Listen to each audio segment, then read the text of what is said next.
สบายเลอะมาเท่าสบายเลย สบายดีบ่ สบายเลย มื้อนี้พักผ่อนเนาะบ่ไปให้ไปส่วน พักผ่อนแล้ว ก่อนอยู่บ้านเนาะอ๋อนี่เชื่อป่ะไอ้บ่าวน้อยตักน้ำมื้อนั้นนะ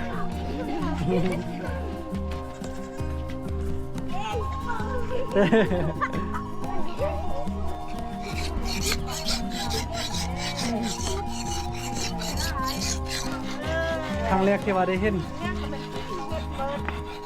อันนี้พาภาษากระบุมาจังได้เนี่ยภาษากระบุนี่อันนี้นะภาษาละลมเป็นเวก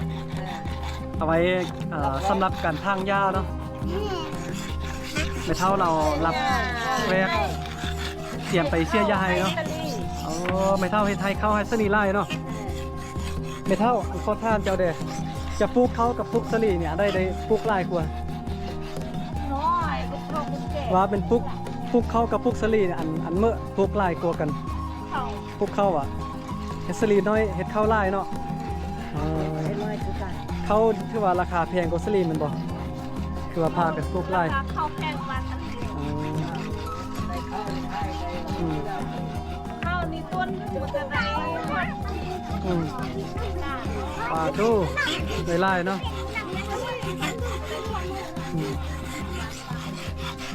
เบิ่งเขาเจ้ากำลังรับแวกไปเสียยาให้เพราะว่าปลูกข้าวปลูกสลีนี่บ่ใส่ยาฆ่าหญ้าเนาะแต่ทางยาตลอดเนาะส่วนพ่อกุมุนี่ค่อยเบิ่งนี่เป็นคนดุมันเลยเฮ็ดปลูกข้าวปลูกสลีนี่บ่ได้ใส่ยาฆ่าหญ้าแต่ทางยาเอาให้เข้าบนวิ่งให้คดีชาติชอบบนเอาเฮ็ดคนเดียว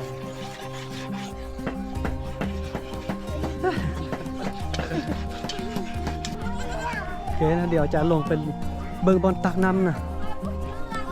อยู่ทางบ้านอยู่ด้านลุ่มบนน่ะมีบอลตักน้ำเนาะเป็นน้ำห้วยน้ำธรรมศาสตร์ไล่มาเตะทั้งคู่ทั้งผ้าอยู่จมดอยเนาะสาวบ้านเขาพากันตักอาบตักใส่ตักกินนะจะมีอยู่จุดเดียวนะเดี๋ยวไปเบิ่งน้ำกันอยู่ด้านนี้เนาะวันนี้จะเป็นน้ำห้วย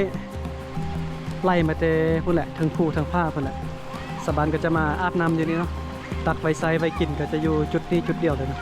อยู่บริเวณกลางบ้านแบบนี้เลยทางด้านนี้ก็จะมีหานขายขนม ขายประเภทนี้นะขนมนะ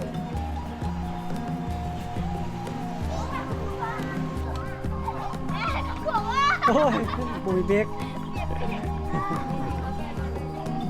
เขาพวกแกเอาลูกอาลานเฝ้าเพื่อนเนาะกลับกันเด้อโอ้เด็กน้อยมักหูควมเลยเด็กน้อยนี่หูควมเนาะเด็กน้อยอยู่เขตเมืองปักแบงเลยนะมักมาโอมาลมมายอกเนาะบางบ้านนี่บ่ลังไปเขาเจ้ายานนะแต่ว่าบ้านนี้เขาเจ้าบ่ยานเขาเจ้าหูเนาะเขาเจ้าติดตามช่อง YouTube เบาลังนะตอนนี้กำลังยางกลับแล้วนี่เบิ่งว่าเส้นทางขึ้นบ้านนี่ลำบากขนาดเลย